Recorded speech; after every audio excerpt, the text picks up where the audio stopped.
Hi, I'm James from pixelrefresh.com, and today on the Game and Gadget Podcast, I have with me Mike from the YouTube channel vswitchzero. He has a YouTube channel dedicated to 90s retro PC hardware and gaming, where he explores the fascinating history and repairs many of the items he covers. So thanks for joining me today, Mike. Yeah, thanks, James. Thanks for having me. So I came across your YouTube channel. I think the YouTube algorithm figured out quite quickly I was quite interested in 3DFX. So on the recommended panel, I suddenly came across you appearing. And you were appearing like the Voodoo 3s, the Voodoo 1s, the Voodoo 2s. I think you've done the Voodoo 5500 at some point as well. So when I fixed most of them by now. Yeah, I think you have. So when it comes to Voodoos and 3DFX, and particularly repairs, you've had a good experience. But you focus particularly on the 90s era of PCs. What has been in that decade the fascinating experiences that was the one you focused on?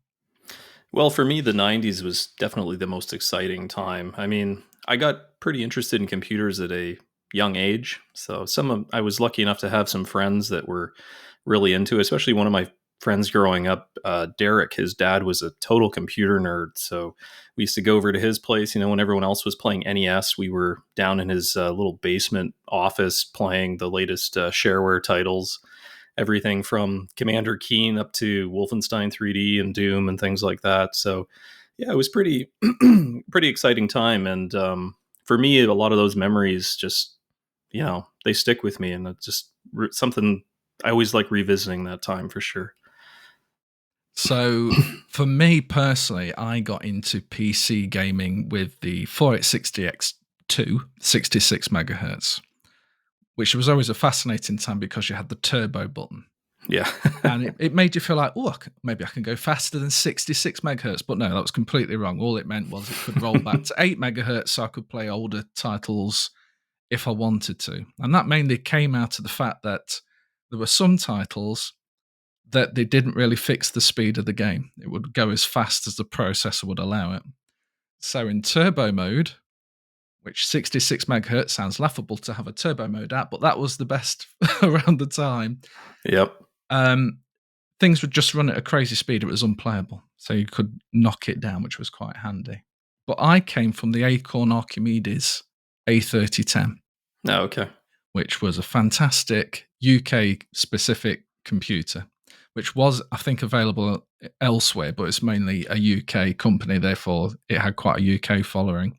Mm-hmm. It's nowhere near as big as things like Amigas or Atari STs, but it was a niche that I went for. I was in this small camp of people that, oh yes, I'm the Acorn Archimedes guy.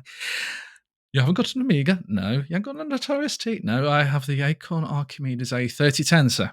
And I remember playing on that one, floppy disk, Simon the Sorcerer. Fantastic point-and-click adventure game. Yep. But I was desperate for the talkie version on CD-ROM. Now, although technically there was a CD-ROM add-on for the Acorn Archimedes, I'd already read a review to say that the talkie version wasn't very good. The voice wasn't as clear. It was a bit breaking up compared to, say, something like the Amiga or the PC version. So I thought, maybe now's the time to get a PC. So this got me on this path of buying Simon the Sorcerer on PC CD-ROM for £15 before I'd even got the PC. And then I got the PC, and then the first thing I noticed was the music doesn't sound as good. And it blew my mind a little bit. I was like, well, come on, this is surely a PC. Everything's supposed to be better on the PC. But on the Acorn Archimedes, they based the music on the Roland MT32. So they recorded little samples of it like they had done the Amiga and converted that. So it was big in module music form, the music. Yeah. But that's what it was based on. Went to the PC and it was Adlib FM synthesis, Mm-hmm. which has its charms, no doubt, but it felt like a bit of a backward step. But then things really ramped up in the PC space because then there was Pentiums. And then came along the 3DFX. So for your experience, Mike, how did the 3DFX land in your life? Well, it all started. So as I mentioned, my good friend, we were in his dad's basement playing all kinds of side scrollers and stuff. And as time went on, he would always get better and better equipment. He'd get hand-me-downs from his dad. And I'll never forget one day he called me up and said, "Hey, do you want to come over and take a look at GL Quake?" And I think I may have heard of GL Quake, but I had never seen it. By that point, I was already playing Quake quite a bit. It was already a pretty amazing looking game, very revolutionary as far as graphics. So I was like, yeah, sure, let's see what you've got. So when I got to his place and he launched GL Quake and I saw it in all its 640 by 480 glory of special lighting effects and that buttery smooth, well, I mean, it was probably 30 frames per second, but at the time that was pretty incredible. Definitely. It literally blew my mind. I was within 5 minutes, I was like, I have to get one of these. And he didn't even have a great PC at the time. I think he had like a Pentium 133 or something like that. And to see that level of gaming on a system like that was just absolutely incredible. I could see right away that, this was really the future, 3D for sure. And I can't remember exactly when that was. I remember what card it was. He had the Diamond Monster 3D, which was probably one of the most common ones that you found in North America. I think in Europe it might have been more the Orchid Righteous 3D that a lot of people had. But yeah, it was, I want to say it was probably early 97, sometime around then. And I remember very clearly I worked my first sort of full-time summer job for my dad that year. And the whole point was, you can save some money for your education and, that sort of thing. Doing the most boring thing ever. I remember it was data entry. It was pretty brutal.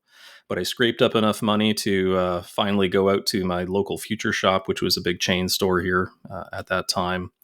And not only did I get a Voodoo, but I got the Canopus Pure 3D, which was sort of the premium Voodoo at the time. It had extra texture memory, which sounded great on paper at the time. In reality, it didn't make all that much of a difference, really, which I didn't know at the time. But hey, bigger numbers are better. Had TV out, which I thought was amazing. A lot of the Voodoos didn't have that at the time. And I don't think I've ever been more happy with a purchase. It just transformed my machine. At the time, I had a Pentium 200 Classic, I think. I remember I wanted an MMX. I didn't get an MMX, but that's okay. Can't complain at that age. And yeah, I mean, it felt good, saving up my first job earnings to actually purchase that. I remember it was probably about $300 Canadian, which isn't a whole lot for a video card and to today's standards, I guess you could say. But yeah, that was it. And I had that card for many years in my system, actually. And I think I took it across at least one upgrade. It was surprisingly capable for quite some time. But yeah, obviously started with GL Quake. I was absolutely blown away by that game. Played it so much because I was a big fan of Quake.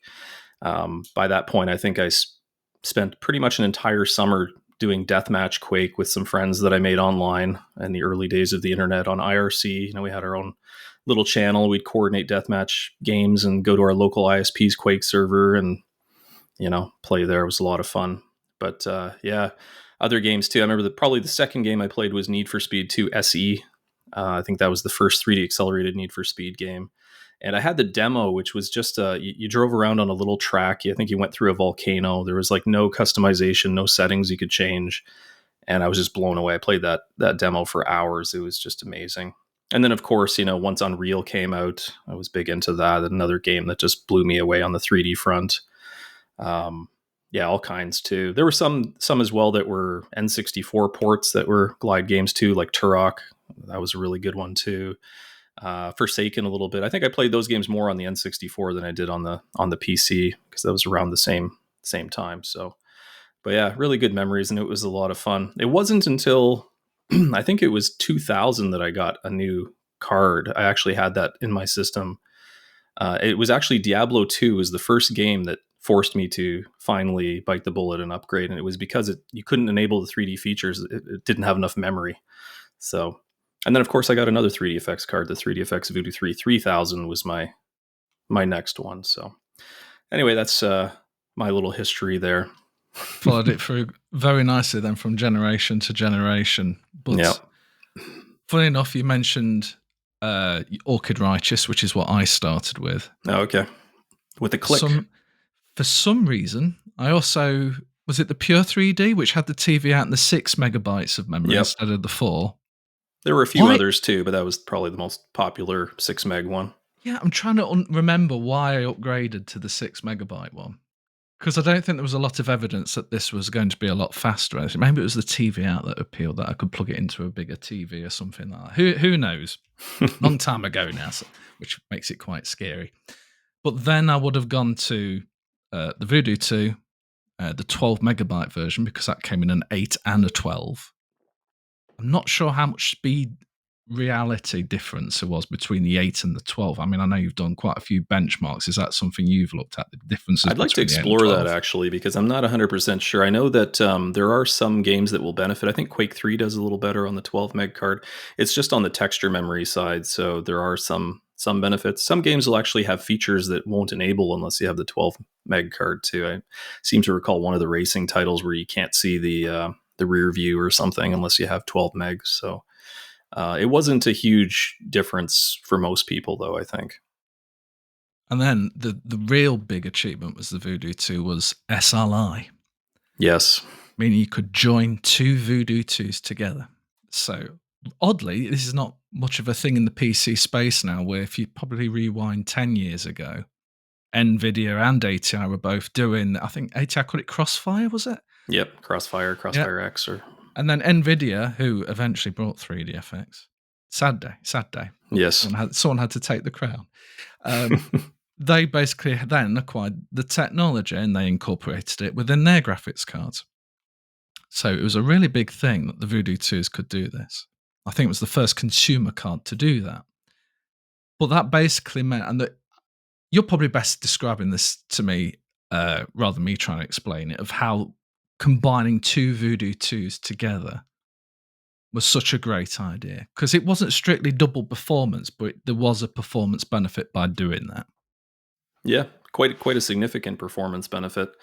I think the biggest problem with SLI at the time was more the CPU bottleneck that played a role. So that was really what was holding a lot of people back, and they didn't quite see the huge gains that were really possible.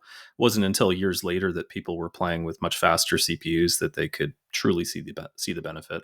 And of course, it's never double the performance, but it is quite significant. So, and I remember dreaming about getting a Voodoo 2 when I had my Canopus Pure 3D. Sort of towards the end, it was pretty exciting when I first saw that was available.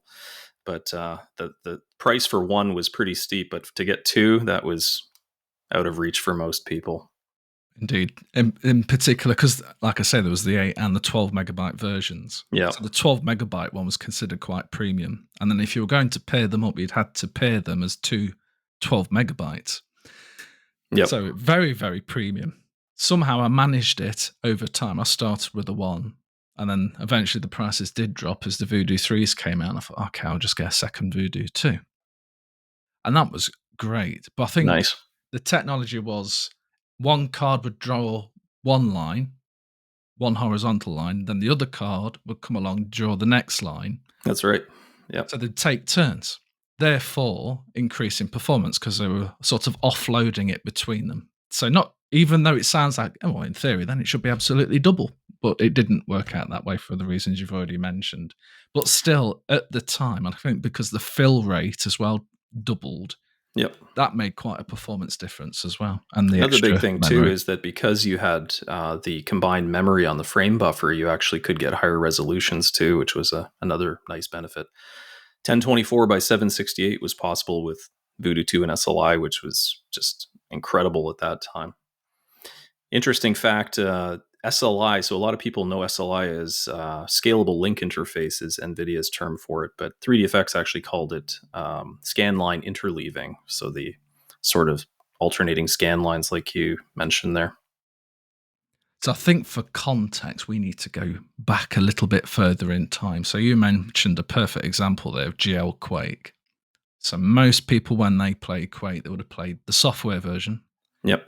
And the processors at the time, if you had something pretty bleeding edge at the time, you might have got the higher resolutions in software. But for most people, you would have been running it at something like 320 by 200, 320 by 240. It was in that range. Yeah.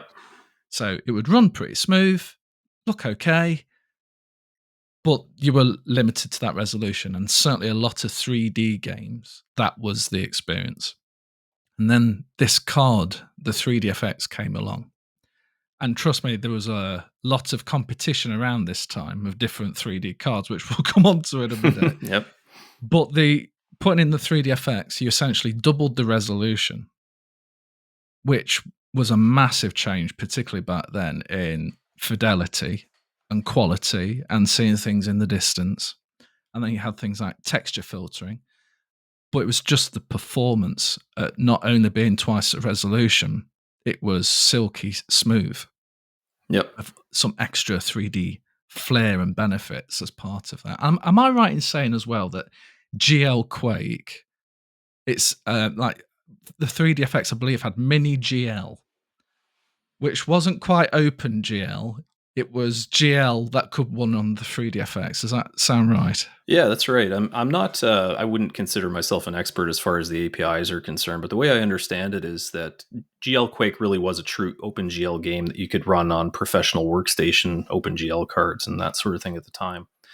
But 3DFX basically had what they called the mini GL driver, which was sort of a translation layer between OpenGL and Glide. And it was a very limited subset of what was available in OpenGL that the 3DFX card could actually handle and do with really great performance. So that's how that worked. And there were upgrades for that driver too as time went on to improve performance and fix some graphical glitches and stuff. They used to call them the mini GL driver updates that you could get for various games. They used to provide you with a zip file with a bunch for, you'd see some in there for Half-Life and Quake and other things like that. So it was certainly a time where it benefited to be on the internet. Yes. Because a lot of people would be around the mid-90s thinking about going online if they hadn't already.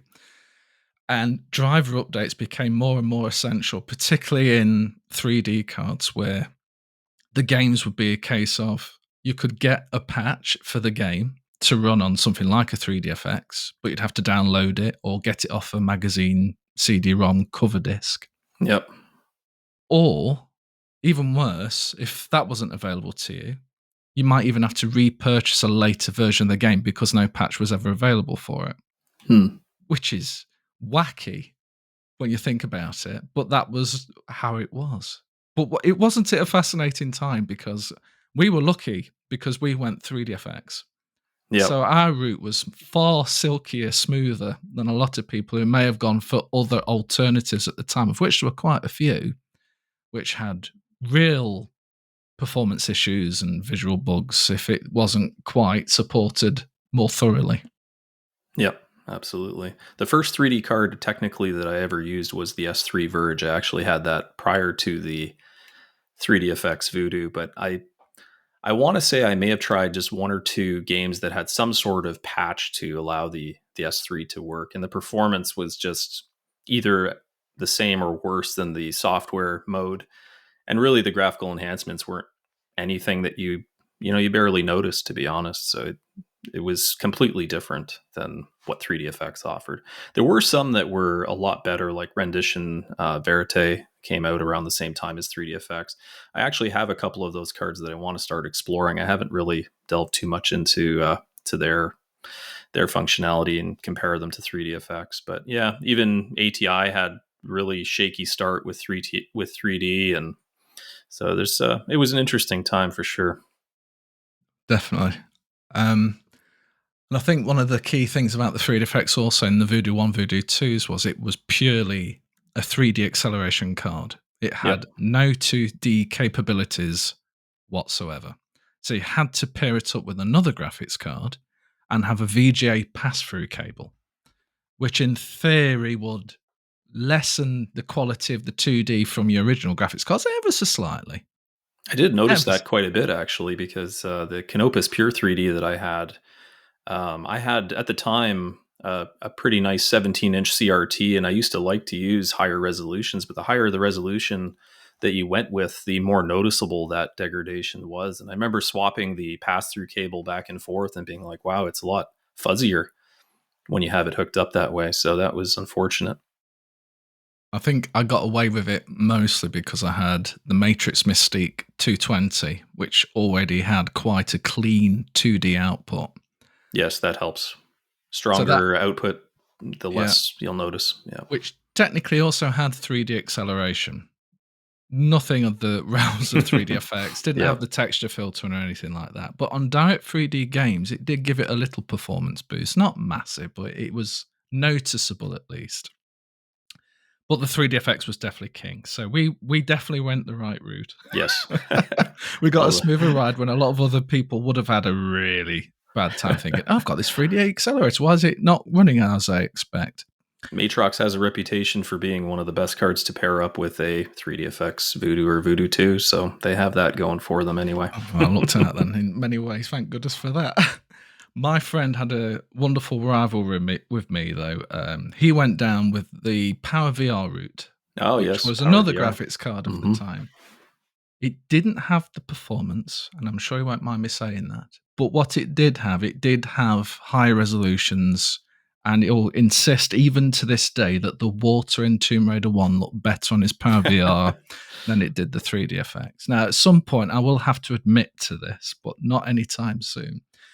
He's actually going to bring the card over at some point in the near future, and we're going to see if it still works because he still owns it. He's just got it to one side. He could never part with it. It was that intrinsic to him. He was mad PowerVR while I was mad 3D effects. So we're going to have fun experimenting and seeing how that still works, if it does. I do have a PCX1 PowerVR card that I picked up a while back. So yeah, hoping to try it out one day. It's interesting though. One thing, I mean, 3D effects, the early cards, the big thing was the performance, I think. The visual quality and things like that were sort of secondary, I think. So it doesn't surprise me that some of the other accelerators may have had a slight edge as far as quality is concerned. And that was true later on too, with their, really slow getting into 32-bit color and things like that too. They always sort of focused mainly on the smooth performance, I think, ahead of other things from what I recall.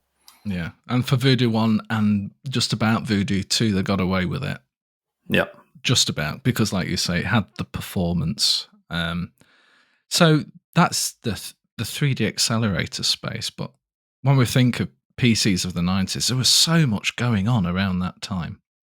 So there was all the excitement of the development of 2D and 3D and how the 3D acceleration, I mean, literally every couple of years would pass and massive advances. What we see today is nothing. And I know people get excited about ray tracing and path tracing and DLSS and all that stuff. And I do find it interesting to a point. However, particularly the area you focus on, the 90s, the ramp up in increase in fidelity and what you could have drawn on screen and the sound. There were so many different sound cards that were coming out around that time. And the Creative Sound Blaster was one of the key ones I think most people had. Yeah. I certainly transitioned from in the 486, it would have been something basic like the Sound Blaster 16 value. But then it was the Sound Blaster Live, the Audio 2, and the X-Fi, which was the last one I ever got. But I think, I'm allowed to say this, that was the last proper creative sound card. Real sound card. Yeah, exactly that. And then I went with something Asus, and I can't remember the name of it, but it was really clean audio. I've still got it in my modern PC. It still works. It's great. But at that time, it was all about EAX.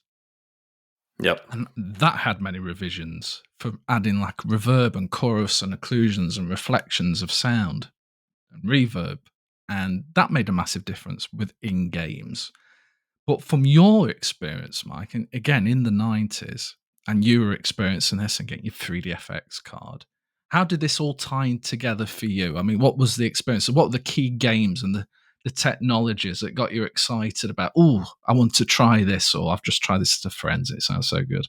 Well, sound cards were huge. I mean, when I first started getting interested in PCs in the early 90s, some of my friends, and we actually didn't even have a quote unquote proper PC with VGA graphics and whatnot until I got the same one you did, 46DX266. And I think that was in 1994. But prior to that, a lot of my friends had, more value-based systems. A good friend of mine who lived across the road from me, he had one of those IBM EduQuest machines with PC speaker audio, and he just barely managed to get games like Wolf 3D to run. They were very choppy, and you had the PC speaker is it does have a special place in my heart. It sounds pretty cool, but I still remember hearing the ad lib music and the digital sound effects on Wolf 3D for the first time, and that was just incredible too. Coming from more of the console gaming at the time, I was playing a lot of NES and SNES, and it just felt like Wolf 3D was like a whole nother level than what you could get with the consoles at the time. So that was pretty amazing, and hearing all of the variations in MIDI music over time too was quite neat. But it wasn't until later that I really got to experience many of the different types of sound cards that were available in the 90s, especially on the MIDI side, because there's a massive rabbit hole you could dive into on the MIDI front. You could you could explore different cards and daughter boards and sound modules forever. So once I start getting back into retro stuff, that's really when I started looking at all those things. But you'd go to the Doom setup screen and see a multitude of cards that you could choose between, and you're like, oh, for me it's always Sound Blaster.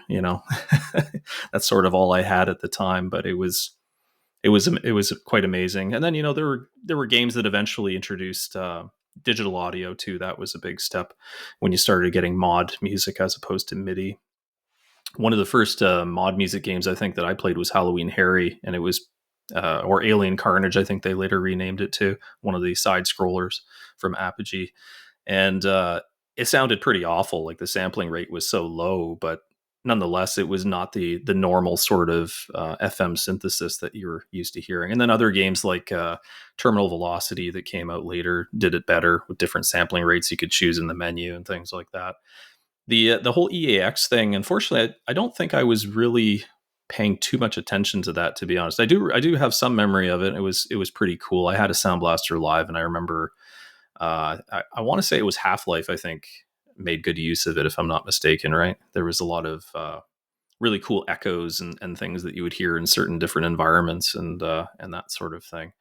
And then, of course, later on, probably in the early 2000s, surround sound was the big thing. So I had one of those Dolby Digital Logitech 5.1 systems that was probably around the time I got it, right when Half-Life 2 came out. And it was just incredible. It was, the dinky little computer speakers of old were nothing compared to that. It felt like, a really immersive experience. So that was a big step too on the sound front. So, but yeah, lots of big steps in the 90s, especially, like, even just thinking to some of the first person shooter games, like if you go from Wolf 3D to Doom to Quake, and also Duke 3D to some extent, and then you go to Quake 2 where you got much better use of some of the 3D lighting and stuff like that. It was such a huge leap every time. It was really amazing in just a span of a few years. So no, absolutely.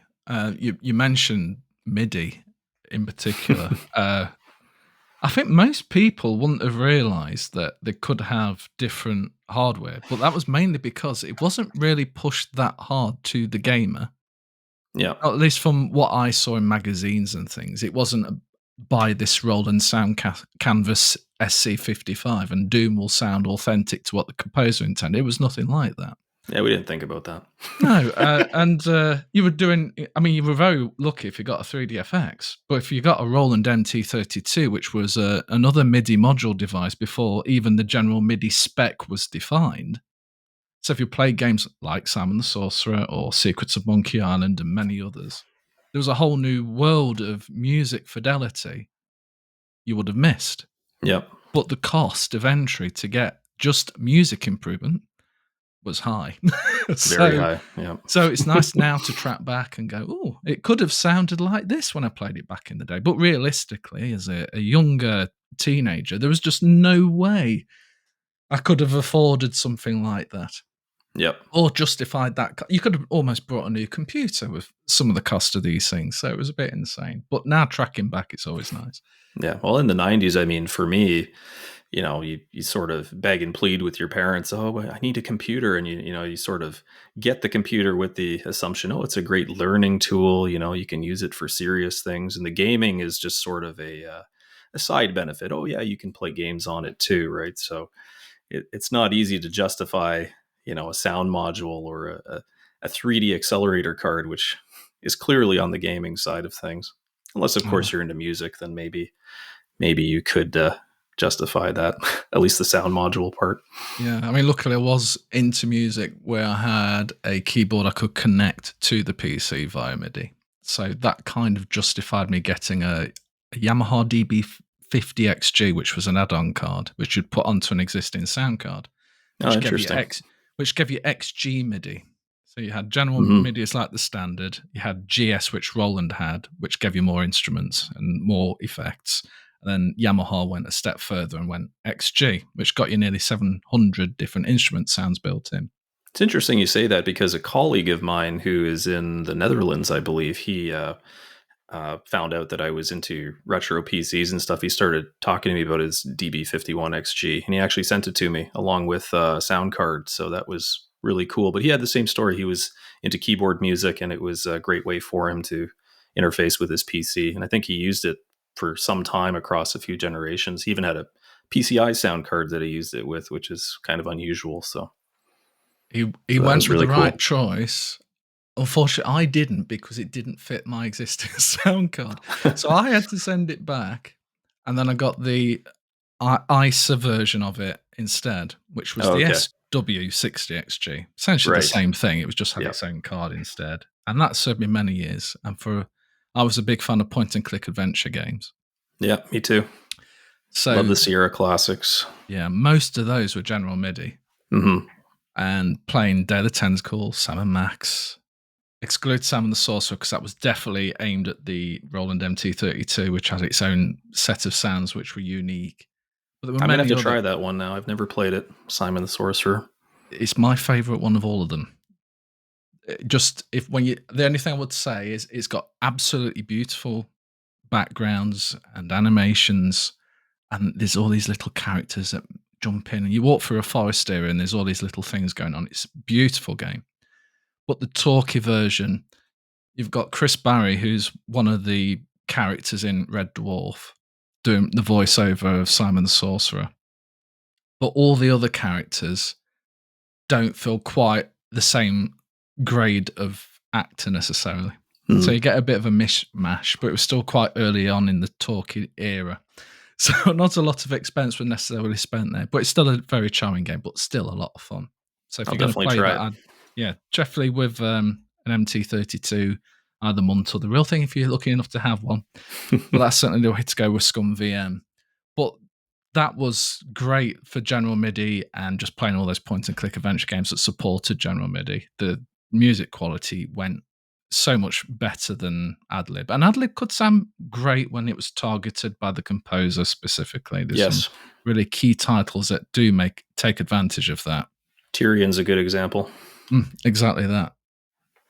Now, you're one step ahead of most people, because we all want to dabble in retro, and we'll buy something simple, maybe like a Sega Mega Drive. And they're quite reliable, they're robust. And as long as you've got some means to connect it to a TV, you can play a Sega Mega Drive. Retro PCs may be a little bit more complicated. And I know this from one, watching your channel and others, and also dabbling myself more specifically in the last couple of months, but probably a couple of years ago, I was testing my Voodoo 1 and Voodoo 2s to make sure they still worked. So picked up an old PC, lasted for about a month, the PC itself, but I was able to at least test the cards worked. But then the PC died. I think it was the PSU. But there's all the risks of capacitors, and the 90s, I'm sure you'll explain in more detail, was that the era for bad capacitors. So when the fact you can repair a lot of these things is, one, fascinating to watch on your YouTube channel, but must make your life a lot nicer, because if you pick something up, there's a good chance you can at least do something with it. Yeah, that's everything from capacitors to dead clock modules is common. Batteries are a massive problem with some of the stuff from the early 90s, especially the barrel batteries. The alkaline battery fluid just eats away traces. And yeah, I do try to avoid some of the, really damaged stuff, but I do because I'm able to repair some things, I do take some chances on eBay on as is or untested stuff. And yeah, a lot of times they're simple fixes. Sometimes they're a lot more complicated. So it's really a mixed bag. But unfortunately, when it comes to retro PCs, especially from, 30 plus years ago, it's nothing is quite working exactly as it was when it was new as far as components. Even capacitors that look completely fine may not be. It's not always easy finding those types of things. I would say actually that the early 2000s was a much worse time for capacitors with the whole capacitor plague. But those problems are a little more obvious because they're usually, the vents are popped on them, and you can kind of assume that just about every motherboard made in 2003 is going to have some shoddy caps on it, just about 2002, 2003, somewhere around there. So if you're someone who lived that experience as we did, what would your advice be to relive that era of time? Is it a good idea to look for a retro PC, or is that not necessarily the best solution to have a dabble these days? So as you know, I love the hardware. So for me, I've been a hardware enthusiast for as long as I can remember, always, interested in the latest and the greatest, all the way up until I started with my career in the sort of early 2000s. So for me, it's more about the hardware sometimes than it is about the gaming. So you really have to ask yourself what you want out of the system. I would actually say that it's not a good idea to build a retro PC if you just want to, relive some games that you played in the 90s. There's lots of other great ways to do that through DOSBox or, some of the other emulation type solutions. So DOSBox is actually a great tool if you just want to, play some Wolf 3D or something on a more modern system, and Doom as well. There's all kinds of great ports too, like ZDoom and things like that if you want to play some Doom, or eDuke 32 if you're into Duke Nukem, right? There's lots of different ways to do it. The only reason I say that is because, like you said, it can be a real pitfall. A lot of people are interested in 486s, 386s, Pentiums, but those are all AT-based motherboards, and it's very, very hard to find cases that are in decent condition or at all. Power supplies are all really, really flaky from that era too. You're probably going to find battery bombed motherboards or dead RTC modules. But if you love a challenge and want to try to fix those, and if you do have an appreciation for the hardware, then I think that's the key thing that makes it worthwhile.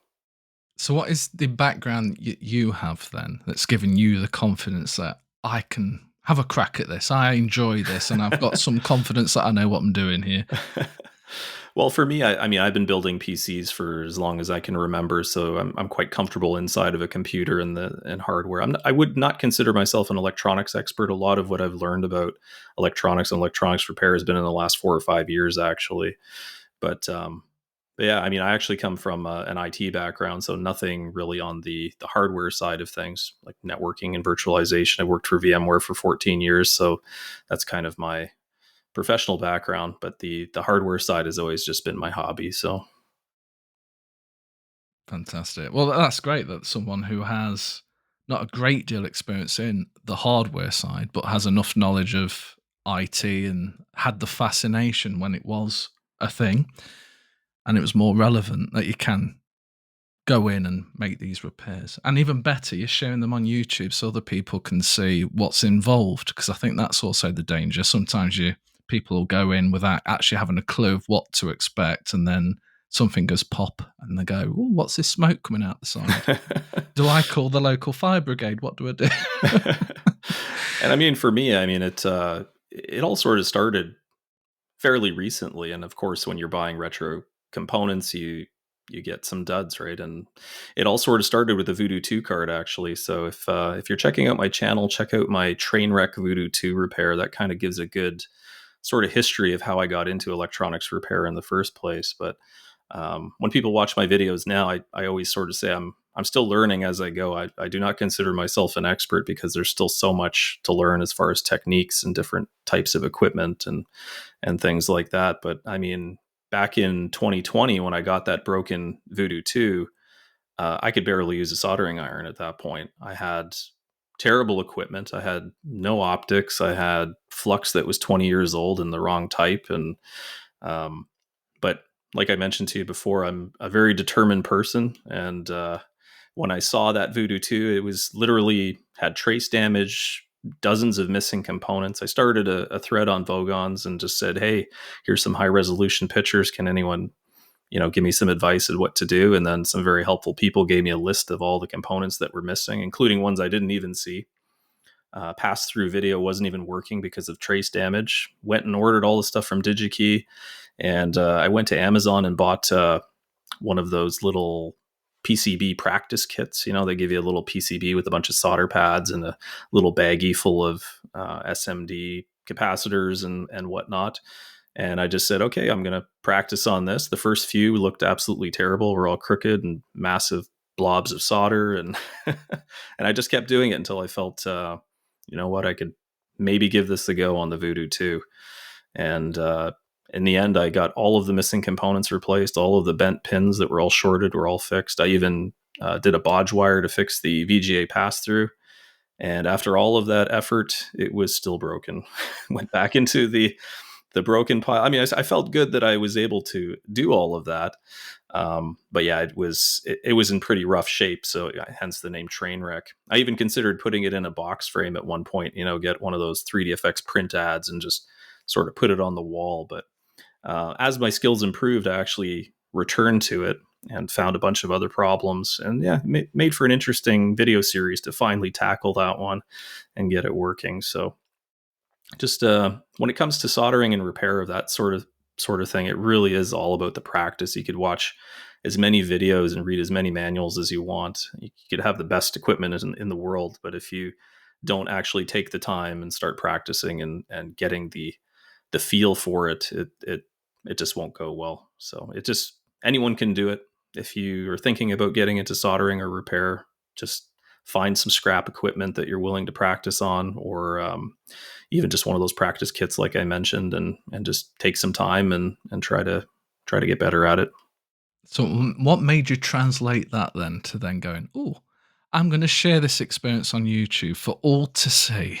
I actually started, I started YouTube creating content for some of the stuff for my work, like VMware related educational videos and stuff like that. And as I got into the retro stuff, I started doing builds. So I didn't start at all with repairs. It was actually a bit later where I was, hey, I'm creating content. Why not share what I'm working on right now?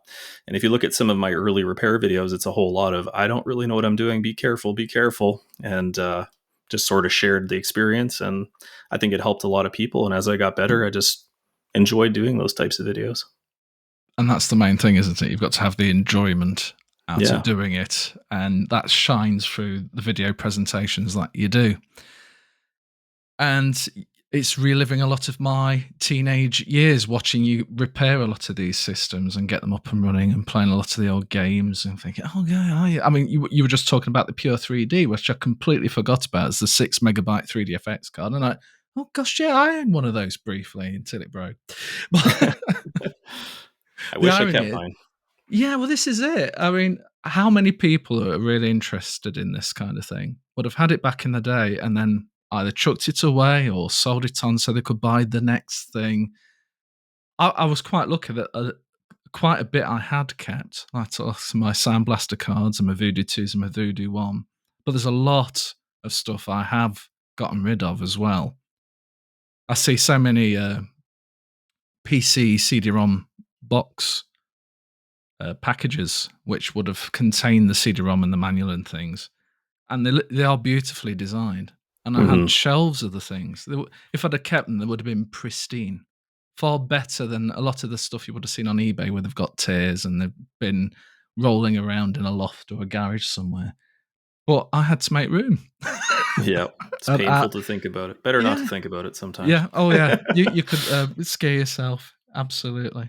But going back to Voodoo briefly, they had this fantastic 3DFX Voodoo 2, Voodoo 3 did make a bit of an impact, but as it got to the Voodoo 5500, which was a special card in its own right, it was starting to lag behind the competition. And NVIDIA in particular were really going for it. So I remembered I did actually own the Voodoo 5500. Oh, really? Cool. Yeah. Annoyingly, many years ago, I loaned it to a friend, and now he's not talking to me for some reason. Maybe he's sold that card I loaned him. But regardless, it's worth a bit of money now, I see. It is, yep. But it was a fascinating card because that one made a real big deal. It could do hardware anti-aliasing. Yes. And, I think it was 2 times. I mean, when you look at what the cards are capable of now, and 2 times seems like, well, that's nothing special. But 2 times back then was interesting that it was done with very little performance hit, at least from what I can remember. And it was nice. And even though I had an NVIDIA card at the same time, I ended up using the Voodoo more because for some reason the NVIDIA card had a real conflict with something else on my computer, which made the performance really slow. Oh, really? But you put the Voodoo 5 in, and it absolutely flew. So it still worked with Glide games too, which was still a big deal at that point. Absolutely. So it was an interesting card, and 3DFX had planned to have more releases, but I think that was actually the final one in the end. Yep. And finally, NVIDIA purchased them. My loyalty to 3DFX had nowhere to go. And again, the friend who owned the PowerVR ended up with the biggest smile on his face. Not because 3DFX ended, but in years to come, the Dreamcast ended up with the PowerVR chip in it instead of the 3DFX. And then I was reading up on PowerVR actually the other day before he comes over. And apparently it was in a lot of the Apple and iPad early devices as the graphics chip in that. No, I think I remember that, yeah. So, yeah, he's got a lot to smile about. But I still love the Voodoo 2. I've still got one of them. It's in a Windows 98 machine. The PC itself is quite a bit more powerful than what Windows 98 would really be expecting. It's an Athlon 2000 plus. But still, at least I can't say there's necessarily a CPU bottleneck. It's going to be the graphics card. So that's something I wouldn't have been able to enjoy too much in the same vein.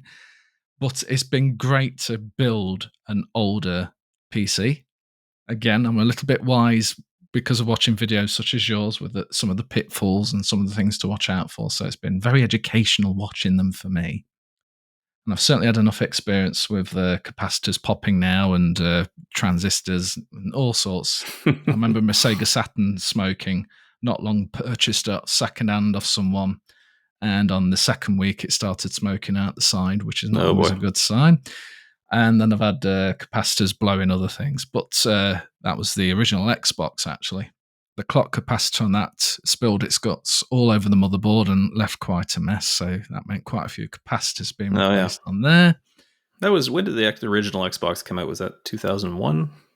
Yeah, I believe so, yeah. Yeah, so right around the capacitor plague era, so... Oh, yeah, it was hit hard. Yeah, I bet. It was so much mess. I couldn't believe it. It really had spilt its guts. So after replacing all the capacitors, it's been working again fine, which is great. That's great. But certainly if you've got an Xbox, open it up and there's going to be one capacitor out of all of them that's most likely going to be leaking itself everywhere to leave a little surprise. What a thing to look forward to. Well, building retro PCs is great fun, but you do need to go in and be a bit wise about it and know what you're letting yourself in for. And as someone who hasn't touched Windows 98 for a very long time, remembering the quirks, and as you say, you've got to take it with a pinch of salt, some of it, and take it off. This is half the fun, really, figuring out why it's not working. Patience is a virtue with retro PCs. If you're the kind of person who's going to bang your head against a wall if things aren't working first time, this is not the hobby for you. But if half the fun is why isn't something working, and then the immense joy when it finally works, this probably is a good option for you because a lot of it, whether it's the software or the hardware, tends to be of that vein. Another thing I wanted to mention too is that there's a lot of really great projects going on with what I call modern retro hardware. Also, things like the Pico Gus that Ian's been working on. There's the Llama ITX project. There's all kinds of things people are undergoing to sort of create a, not sort of true to life retro PC, but something that's very much like a retro system that you could run Windows 98 on or DOS and not have to worry about the pitfalls of aging hardware and compatibility problems and things like that. So pretty exciting things going on too that I've been keeping an eye on. So I'm more on the real, true, genuine hardware side of things. So I don't get too serious into it. But yeah, a lot of neat things. A lot of sound cards too that people are making. The folks from the PC MIDI project are always creating really cool new sound cards too. So yeah, really exciting times. And if you're into retro PCs, the hardware is getting quite expensive, and sound cards in particular Yes. are getting extremely. If you want a Gravis ultrasound, well, bury your hands in your pockets quite deeply, because you're going to need a few pennies to get one of those these days. And even something like an OR64, they're raising in price quite a bit just recently. Yep. There's a nice push in retro where there's a big interest in it and getting back into it and reliving that nostalgia. And certainly with everything that's going off in the world, without getting too political about it, it's nice to have a pleasant distraction where you can relive some happy times of growing up and as a teenager and as a young adult reliving Absolutely. That moment of when you saw 3DFX for the first time, going, wow, the difference. And you're almost feeling that again the second time around. I mean, I'm sure that's why you do it and why I do it. But there are also other options. And you mentioned sound cards. In fact, in one of your videos, you've looked at modern sound cards, which fit in an ISA slot, but gives you a lot of the benefits, sometimes even better than the original sound cards would have provided. Yep. They're not necessarily cheap, but they're not as necessarily as expensive as the original hardware, with a few extra benefits on top, which is nice to know there's still people out there thinking of that as well. Yep. Yeah, absolutely. So as we draw to a close, Mike, and it's been an absolute pleasure. I'm sure I could have you Likewise. On many more times to talk about these things, because it's, for me, the 90s was a complete wonder of nostalgia, and the PC space in particular. There was a lot going on in the console space as well, but particularly the PC. There's this weird thing where we say the PC master race even now, because consoles are quite powerful, but PCs tend to be still a lot more powerful in comparison. But the consoles are more sold on the experience of I can sit back on my couch and relax and still get a very good experience. You have to be really into PCs nowadays. We're talking about graphics card. My first 3DFX was £140, which was the fastest at the time. Now, if I wanted the fastest NVIDIA, the one that's just been announced is going to be probably about £2,000. Now, you'd probably be insane to get the flagship nowadays, but you're still looking about £1,000 just for the graphics card before you look at any other component in your machine. Yep. So that's become quite a dedicated thing as well.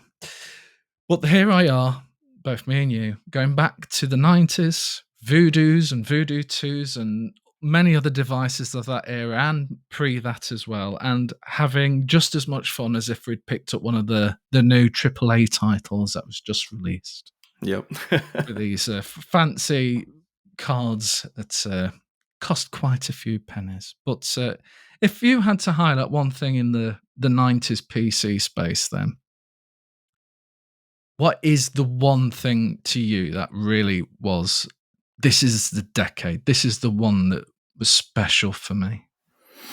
Oh, geez, I don't know. Or select a few. Well, the advent of the 3D acceleration era was definitely probably the biggest, I think, when it came to gaming. That was just absolutely huge. Yeah, I'll leave it with that one. I think that's really the big one for me. Given our discussions, that certainly makes a lot of sense. And I think on the flip side of that, the 90s was also big on, it's a term we don't use these days, multimedia. Yes, yeah. Where you had a CD-ROM drive now and a good quality sound card and Encarta 97. That was really the big thing about the 486, our first 486 that my family got. It was right at the beginning of that multimedia era. It came with a 2x CD-ROM drive, and it had a microphone that came with it, a pair of speakers. And, everyone remembers sitting in front of Sound Recorder, in Windows with their microphone, playing things in reverse and getting a good laugh out of that. Oh, absolutely. And then, of course, the voice modems came a little later and that sort of thing. But yeah, that was a pretty amazing time. And I did have Encarta as well. I spent a lot of time in that. I thought that was a pretty amazing thing in 1994. This was before Wikipedia, folks. This is what we would have used as our source of truth, as it were.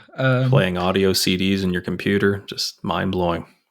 Yeah, I remember ripping my first CD on a 486 and thinking, oh, MP3, oh, look how small the size is. Oh, I can actually just about store a couple of CDs on the hard drive. I am actually being serious, folks.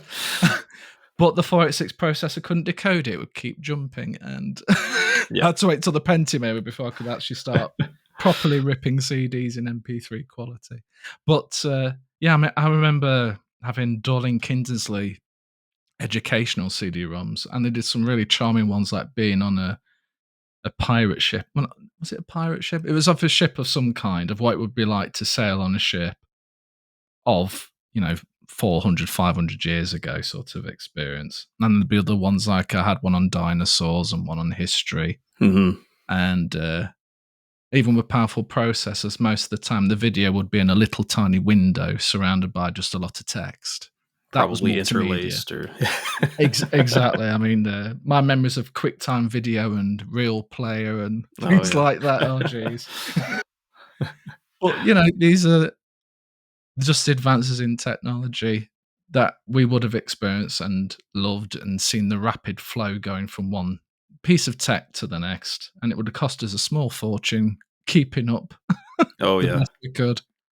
But especially then. Fascinating times indeed. So your website is vswitchzero.com. Yep. You have, of course, your YouTube channel, which is also vswitchzero. I would definitely recommend you subscribe and like many of his videos, because they are fascinating to watch. May you continue your pursuit, sir. I will watch with interest, and hopefully we'll have you on again soon. Thank you so much. It's been a pleasure. Take care, Mike. Yep. Take care.